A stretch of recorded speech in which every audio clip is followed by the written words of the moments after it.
ఒకేసారి ఒక పెన్ స్ట్రోక్తో ఈ రాష్ట్ర చరిత్రలో 12 అక్టోబర్ 2023 తారీఖున ఈ రాష్ట్ర ముఖ్యమంత్రి గారు 7,43,396 ఇళ్ళు ఓపెన్ చేశాడంటే కట్టి. అది పరిపాలన అంటే, అది పేదవారి యొక్క స్థితిగతులు పెంచటం అంటే. ఇది చరిత్ర, చెరిగిపోయేది కాదు. అబద్ధాలని చెప్పటల్లా.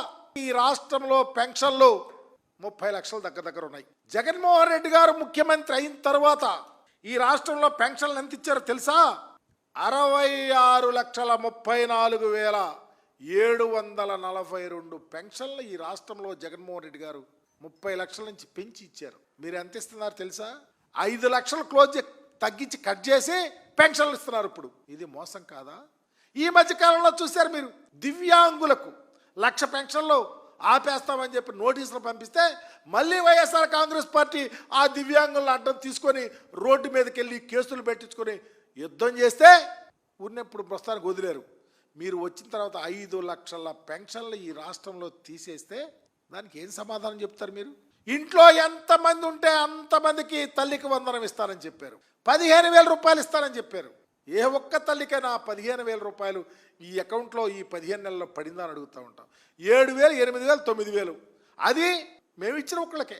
మీరు ఇంకా ఎంత పచ్చి అబద్ధం అంటే, 7 పిల్లలున్న తల్లి అకౌంట్లో 1,04,000 వేసే నేను అంటున్నారు మా ప్రభుత్వం వచ్చేటప్పటికి. గత ఏడాది మేము దిగిపోయే నాటికి మొత్తం కలిసి 7,21,918 కోట్లు.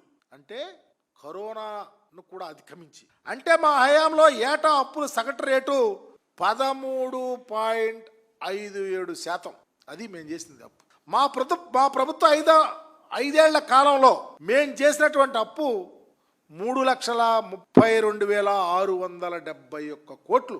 మా 5 ఇయర్స్ టెన్యూర్లో మా ప్రభుత్వం చేసిన అప్పు 3,32,671 కోట్లు. కానీ చంద్రబాబు నాయుడు గారు కేవలం 15 నెలల్లో చేసిన అప్పు ఏకంగా 1,91,361 కోట్లు, దగ్గర 2 లక్షల కోట్లు.